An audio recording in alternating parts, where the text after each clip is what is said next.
Hello, my name is Darius Barnes, and I am making this video in response to a request by Mary Sterrett of the Constitution Party, of which I am also a member. Mary asked us to explain why we became members of the Constitution Party. I will attempt to explain this using the last election. Number one, we need to know the players and the issues. In the forefront was Hillary Clinton, Barack Obama, and John McCain. Now, the media would lead you to believe that that's pretty much all who was running. In fact, on the third party candidacy was Ron Paul, who I supported, Chuck Baldwin, who I also supported, Bob Barr, and Ralph Nader, and there may have been a couple others. It is pretty interesting to me that the media somehow see it differently on that. I've talked to people that think George is doing a great job. I can't imagine why we're after him. You know, it amazes me. But anyway, now just giving you that litigation there, and now we'll go into a little bit of why I would choose, based on this information, to go with the Constitution Party. First of all, I pay close attention to the elections every time there is one, but this last one, in my opinion, was extremely critical. And I can't imagine, first of all, let me rule out Hillary Clinton. I can't imagine why she was allowed to run. Apparently, there's a lot of people who are not aware of her criminal history. While she was running for senator, committed at least 2 felonies. I've got videos on those, which I'll include later. If anyone's interested, you just email me. I'll have my email at the end of this. So as far as Hillary Clinton, we'll just throw her out, because I can't imagine her or Bill being involved in politics any further. 2 of the biggest criminals in the world. Fascinates me that they're even considered for politics. Okay, now Obama. Okay, I was a little bit split down the middle on Obama. It doesn't bother me that he has you know, his foreign, you know, he's black, or his father was from Kenya or whatever. That stuff doesn't bother me. My wife was from another country. I have no problems with that. But I tell you what does bother me. There's a lot of serious issues. Now, anyone who's going to swear to uphold and defend the Constitution of the United States, it seems to me like the first order of duty after you became president would be to get rid of a lot of the illegal, unconstitutional legislation. I mean, I'm thinking Real ID Act, FISA Act, Patriot Act. I've not heard Obama mention these at all. He's not declared war on them. He's not repealed them. Illegal, undeclared war, where he just sent several thousand troops into this illegal war. I'm having a hard time understanding that. It seems to me that if the person who becomes president does not immediately append those things that are illegal, then they're part of the problem. If there's already, you know, if the previous administration has began programs that are simply illegal, the president coming in would immediately append that, I would think. So Obama, in my opinion, we can throw him out because, in my opinion, he's now committed the crimes himself. He's had a couple of months to get rid of the FISA Act, the Patriot Act, the Real ID Act. Now, before I leave this, I want to be brief here, but before I leave this, let me go into a little detail on the Real ID Act. This is my driver's license. That expires on January 27th, 2012. That's my birthday.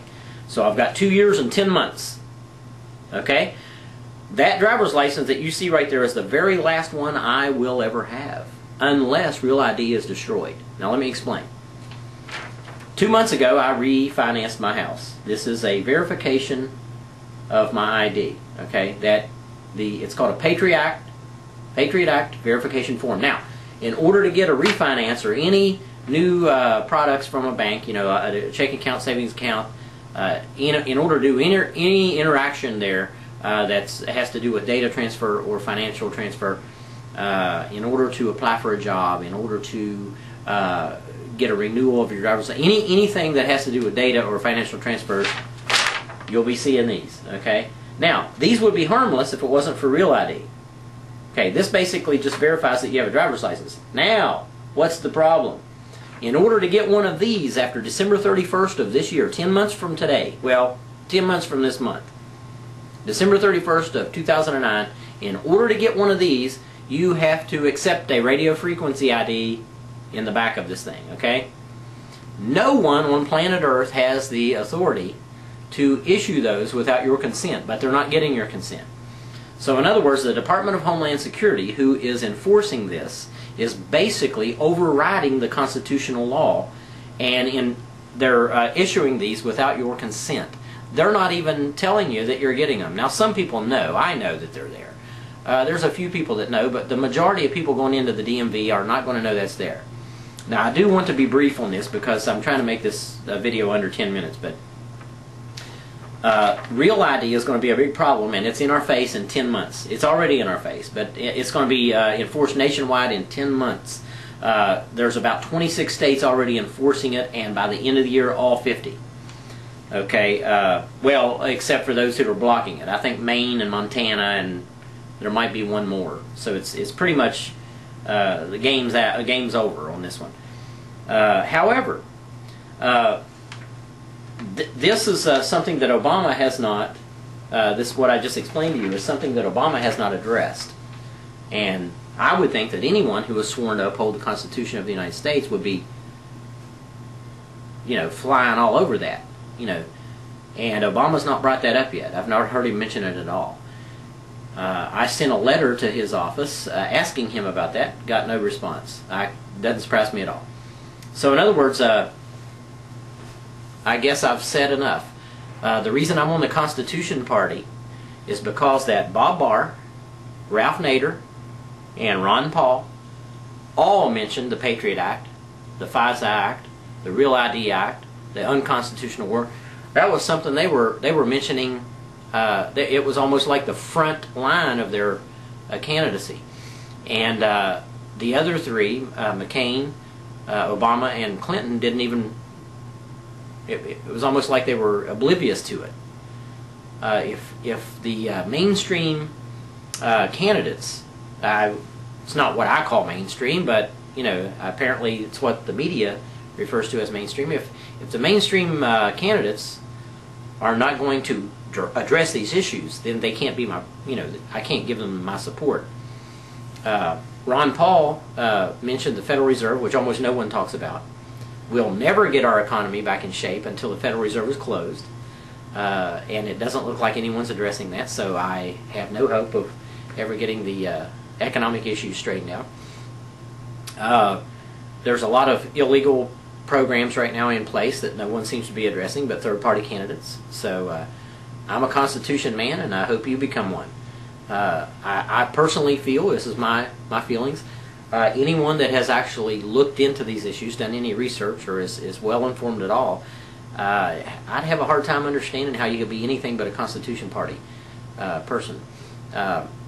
It just fascinates me that the support. Well, in my opinion, Obama didn't win the election. I have serious issues about the elections. I think that if we had a fair election without the electronic machines, and if people could actually vote and those things were truly counted, and everyone involved in the election, third party and all, were allowed to have equal time in the media during the debates and so forth, I think there's no doubt in my mind that we'd have a different president. Obama, I don't think he would have had a chance of winning this election if things were evened up. So anyway, I invite your comments. My name is Darius Barnes, Hamster Bay Productions, and I am able to receive emails at Mozart1962 at AOL.com. So give me your inputs, and I'll be delighted to respond. Thank you.